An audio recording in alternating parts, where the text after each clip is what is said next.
Before we start, here's a quick rundown of the show for anyone not familiar. This is the sequel series to the show Rugrats. All the characters are now 10 years older, making them preteens. This also including the ones added later in the show's life. Susie, Dill, Tommy's little brother who was born in the first movie and considered a nuisance in the original show, but was rectified here due to actually giving him a personality. And finally Kimmy. She showed up in the second movie and her mom Kira married Chucky's dad, making them siblings. Are we good? Okay, let's move on. So it's Christmas time and everybody's got their plans all set out. The twins are benefiting from their mother's overzealous cooking. Susie will be singing in her church choir. Due to missing a flight, Kimmy and Kira have to spend the next 2 days getting home from Japan. As for Tommy and Dill... You know, bro, that would be the perfect venue to premiere our soon-to-be classic Hanukkah song. I get the feeling that's a plot that's not going anywhere, but let's wait and see. All that leaves is Chucky. What have you guys got going for the holidays, Chucky? Oh, the usual. High expectations met by crushing disappointment. Odd. He seems morose. More than usual, I mean. So, apparently, as video evidence can provide, Chucky's in the dumps because ever since he was a baby, the Finster house hasn't exactly been known for a very Merry Christmas.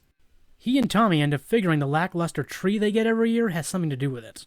This time, when my dad and I go tree shopping, I'm gonna make sure we get a tree infected with the holiday spirit, and not termites. Though it becomes quite apparent the only reason they get such poor trees is that Chaz is way too cheap. Oh, how much is that beauty? $20.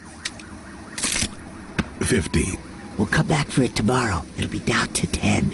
Luckily, Chucky stumbles across something very interesting. They're throwing this out? Oh, you poor thing! Which he ends up taking home with him. To the best of his abilities. Later that same day, Tommy and Dill are working on their Hanukkah song. How's that going again?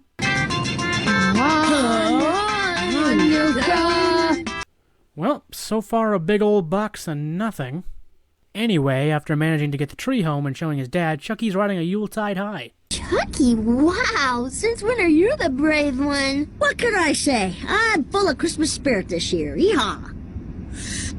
And speaking of brave, did you guys hear about that Christmas tree that was stolen the other night? Wait, what? Hey, where's the tree? Jail ain't so bad. You can make sangria in the turlet. Of course it's shank or be shanked. Oh, I know, maybe they can get the family a new tree. Close. How the hell did that guy not see it?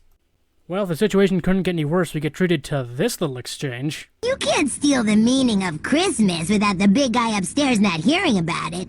Whoever took the Halicki's tree is in for a wicked smiting. Smiting? It's an evergreen, let's not go nuts. Well, regardless of possible overreacting from a higher power, with the guilt eating at him, Chucky has a nightmare.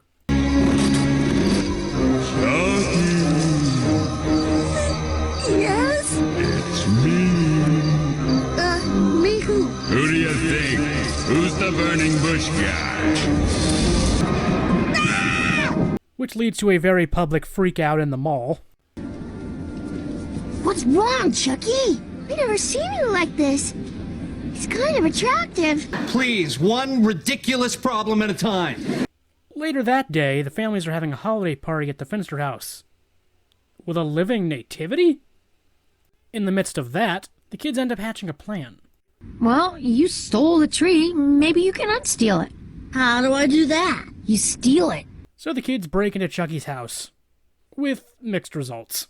I was gonna let you in. Here you go. Push it. Guys, the door? So with the tree returned, it looks like the Finster house is pretty much back to par. At least Chaz doesn't know about the tree. Where'd all these pine needles come from? Okay! Okay, I did it! Folded like a house of cards. Kira! Kimmy! You made it! I can't believe it! Well, that pretty much wraps up the plot. I can't help but feel like I'm forgetting something, though. Now, representing our Jewish brothers and sisters, here's a little something you probably haven't heard.